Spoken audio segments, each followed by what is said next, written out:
Oi gente, tudo bem com vocês? Bem-vindos ao meu canal Casos e Mistérios.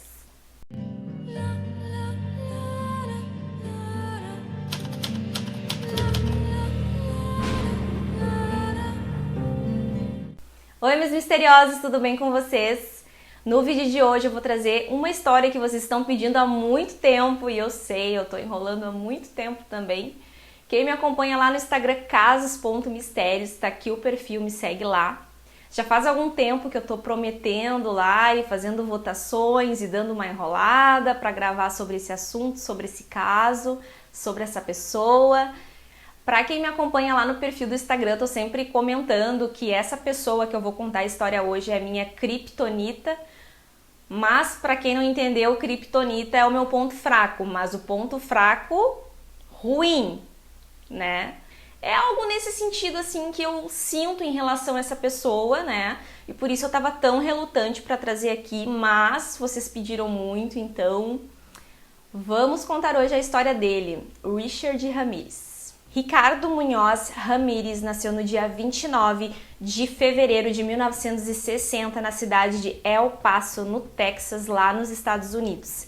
Ele era filho de Julian Ramirez e Mercedes Munhoz. O Richard, ele era o caçula de 5 irmãos e quando ele era bem pequenininho, assim, ele gostava muito de ouvir música. E um dos acidentes que ocorreram com ele foi num momento, assim, que ele estava querendo ligar o rádio e ele acabou caindo e batendo a cabeça e fez um enorme ferimento na cabeça e acabou indo para o hospital e levou mais de 30 pontos. Quando ele tinha 6 anos, um outro acidente ocorreu, ele estava numa pracinha com a irmã dele e um balanço acabou atingindo a cabeça dele muito forte, ele acabou levando alguns pontos também.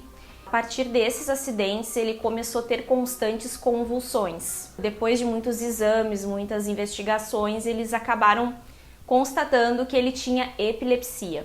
O Richard Ramirez, por incrível que pareça, quando ele era criança, ele era uma criança feliz. Aparentava ser uma criança feliz, ele brincava o tempo todo, ele gostava de música, de ouvir música, de dançar.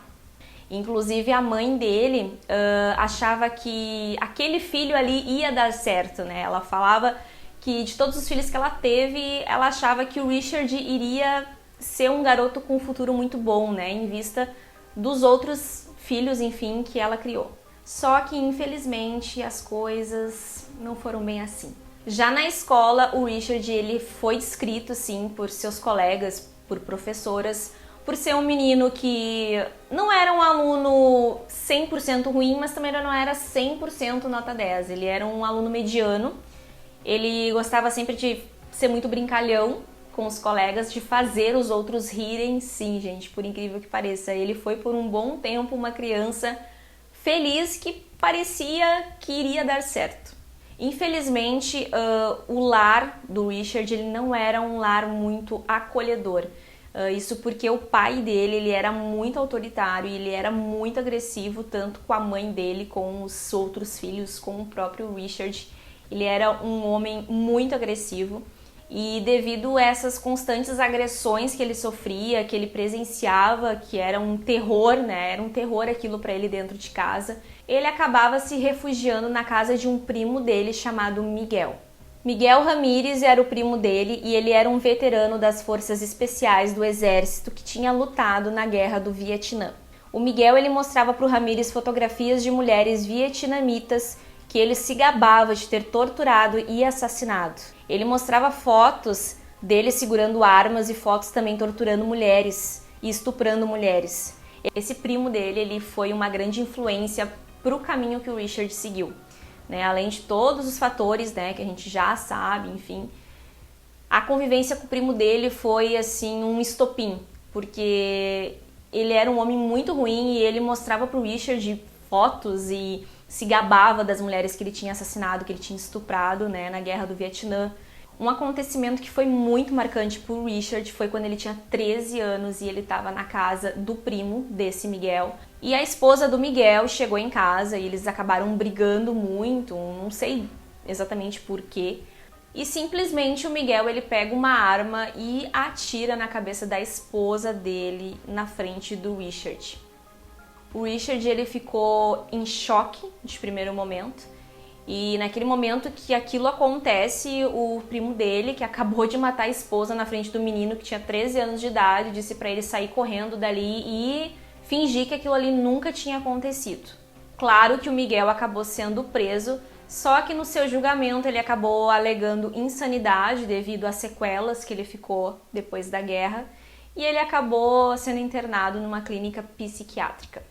Com o Miguel preso, o Richard ele não tinha mais o refúgio, né, da casa do primo, e para não voltar para os abusos do pai e presenciar toda aquela violência, o Richard ele decide passar as noites em um cemitério.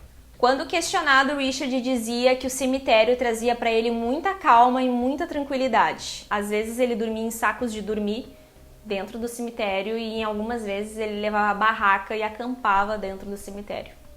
Pouco tempo depois disso, ele acaba decidindo ir morar com a irmã Ruth e com seu marido. Infelizmente, a irmã do Richard e o marido dela também eram um casal bem problemático, viviam brigando, sempre muitas brigas, então assim, não era um lar também muito acolhedor. Mesmo com tudo isso acontecendo, com tudo que aconteceu nesse pouco período de tempo na cabeça do Richard, ele continuava frequentando a igreja com a família dele. Foi na igreja que ele acabou conhecendo o Satã. Eu não acredito que eu tive que dizer isso em voz alta. Na igreja, claro que eles sempre falavam, né, da figura, né, do Satã, enfim, do diabo. Falavam que era, enfim, uma figura muito forte que demonstrava o mal, enfim. Só que na cabeça dele ele via aquela criatura, por assim dizer, como sendo uma figura muito protetora, uma figura forte, uma figura que dava proteção para ele, que dava uma figura poderosa. Já aos 15 anos de idade, Richard decide abandonar a escola e nessa época ele tinha conseguido um emprego em um hotel e nesse hotel ele observava as mulheres e já tinha um desejo muito forte de estuprar e controlar uma mulher. Ele dizia na época, aos 15 anos, que ele ouvia muitas vozes na cabeça dele e ele chegou a dizer que eram vozes de demônios. Inclusive, quando ele estava trabalhando nesse hotel, ele decide colocar em prática a sua enorme vontade de dominar e estuprar uma mulher. Ele acaba invadindo o quarto de uma hóspede e acaba tentando, né, estuprá-la, só que o marido dela acaba chegando e pegou ele em flagrante e acabou dando uma baita surra nele.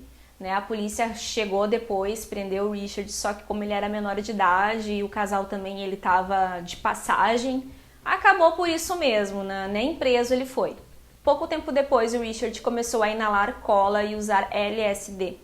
Logo passou a cometer furtos para sustentar o seu vício. O Ramírez ele acabou ficando assim bem desleixado por conta das drogas, enfim, e dos pensamentos que ele tinha.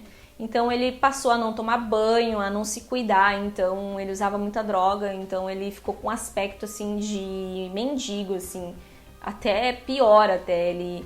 Os dentes dele começaram a apodrecer, ele vivia fedendo, sabe? Ele ficou com uma aparência assim de um sem-teto. Então ele também usava cocaína, cheirava todos os dias. Então, a partir daí, se o negócio estava ruim, só piora.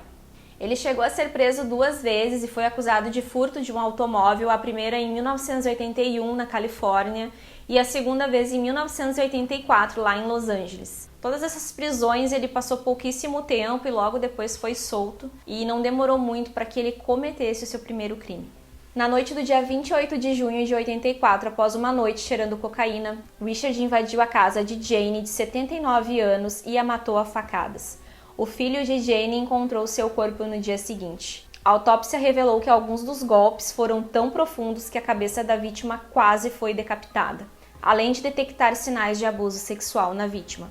Quase um ano depois, em março de 85, Richard fez sua segunda vítima, uma mulher de 34 anos chamada Dale Okazaki. Ela foi morta com um tiro na testa dentro da sua casa. Só que dessa vez havia uma testemunha. A colega de quarto de Dale, Maria Hernandes, viu Ramírez entrar na residência e contou à polícia, que acabou coletando com ela o retrato falado do suspeito e também acabaram tendo como prova a arma utilizada, que foi calibre 22.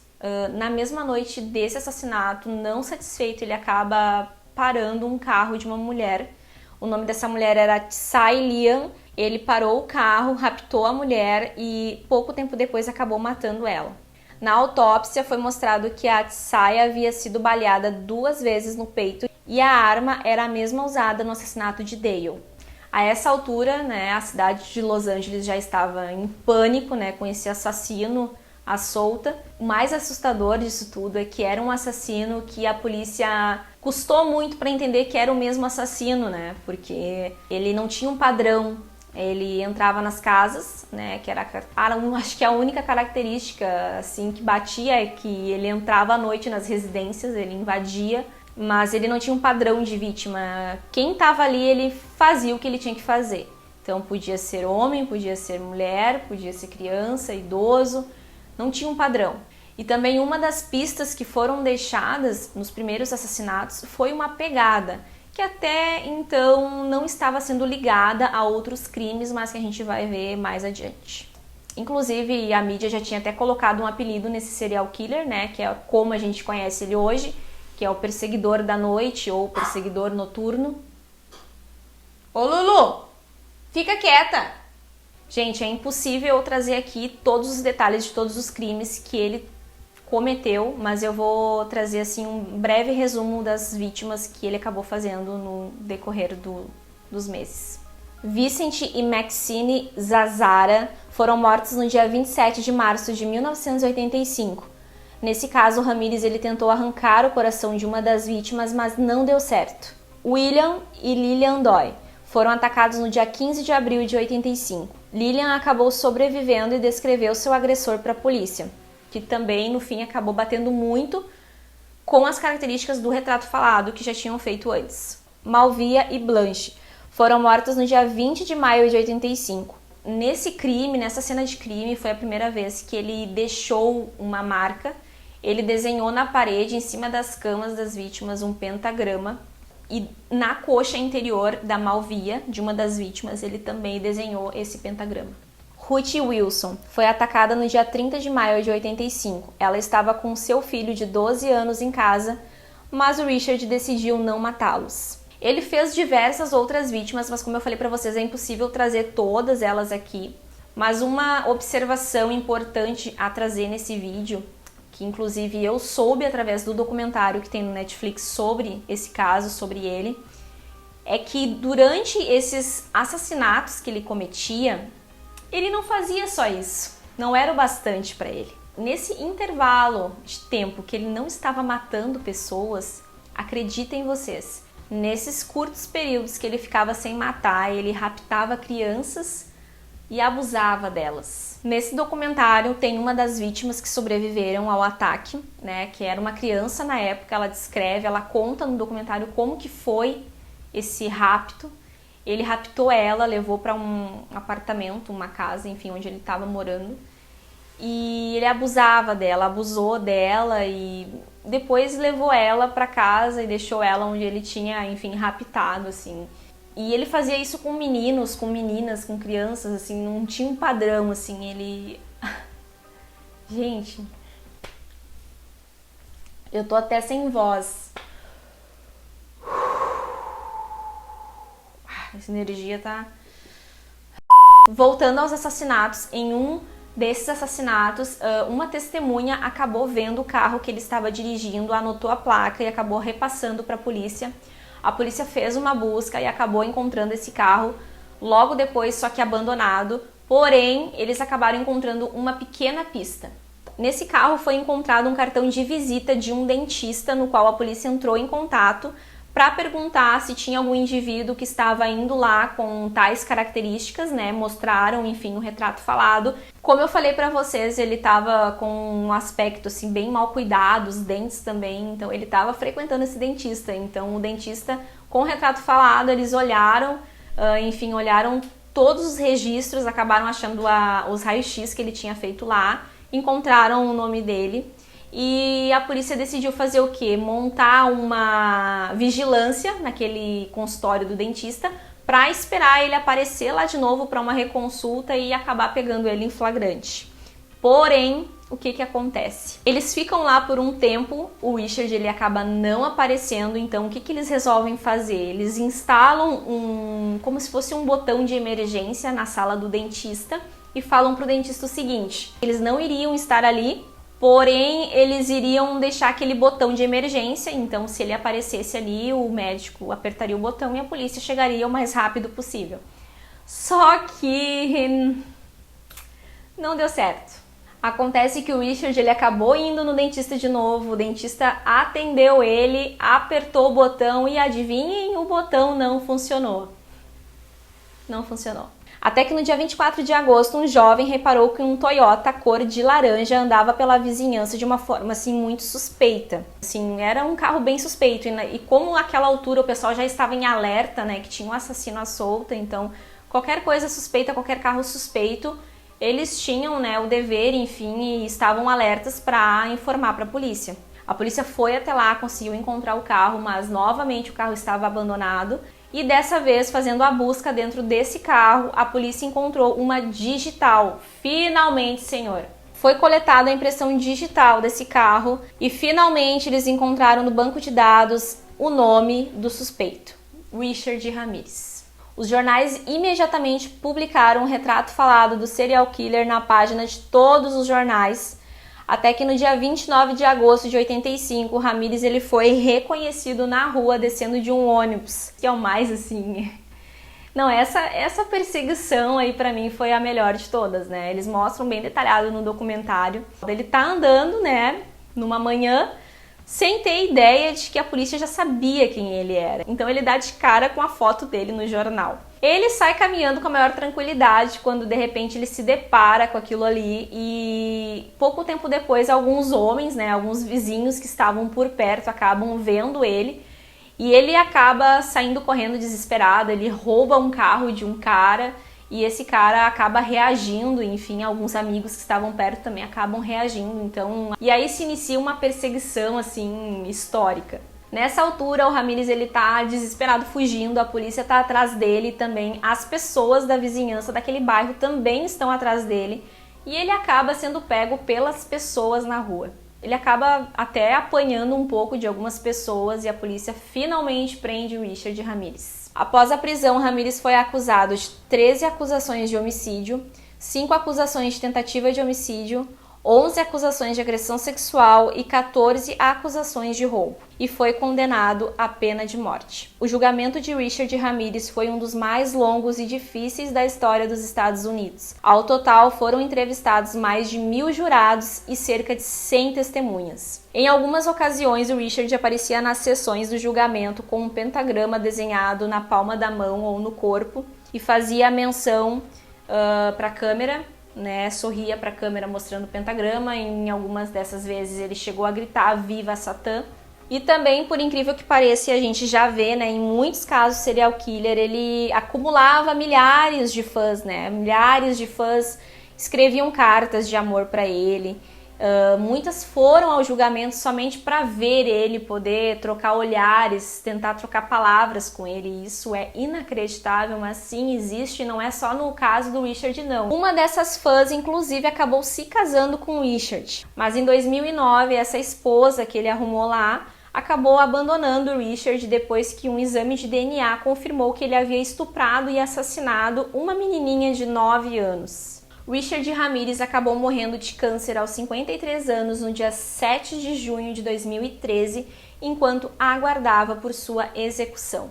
Esse foi o vídeo da história do serial killer Richard Ramirez, espero que vocês tenham gostado. Como eu menciono e eu falo aqui no canal, eu sempre trago histórias bem resumidas para vocês, então se faltou algum detalhe, peço desculpas, mas eu deixo aqui também um dicão muito bom para vocês, Night Stalker, que é o perseguidor noturno que tem no Netflix disponível e foi onde eu tirei boa parte das informações e tem informações adicionais, assim, é bem focado na investigação, né? Também deixo como dica também a 9ª temporada de American Horror Story. Não conta a história do Richard Ramirez, porém, né, nós temos o ator que interpreta ele, que ficou assim simplesmente muito parecido, muito bem feito. E não se esqueça de deixar o joinha se vocês gostaram, de comentar bastante, de me seguir lá no Instagram casos.mistérios, Também me sigam lá no TikTok, que tem bastante vídeo lá que eu tô fazendo. E se inscrever aqui no canal. E eu vejo vocês no próximo vídeo. Um beijo!